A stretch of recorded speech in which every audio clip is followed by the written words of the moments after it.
నాది ఒక జీవితమేనా? ఏం జీవితం ఇది అని అనుకుంటున్నావా? అయితే ఈ మాటలు నీకోసమే.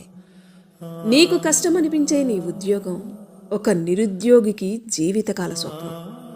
నీకు విసుగు తెప్పించే నీ పిల్లలు పిల్లలు లేని దంపతుల మధుర స్వప్నం. నీకు లభించిన ఇల్లు అది చిన్నదైనా నీడలేని వారికి అద్భుత స్వప్నం.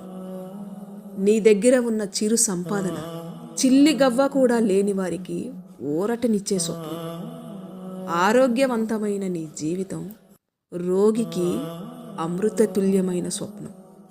నీ ముఖం పైన ఉండే చిరునవ్వు విషాదగ్రస్తులకు దివ్యమైన స్వప్నం. నీకు లభించిన వాటి పట్ల కృతజ్ఞత కలిగి ఉండు. సంతృప్తికరమైన జీవితాన్ని అలవర్చుకునే భావాలతో జీవించు. అప్పుడు ఆనందమే నీ చిరునామాగా మారుతుంది.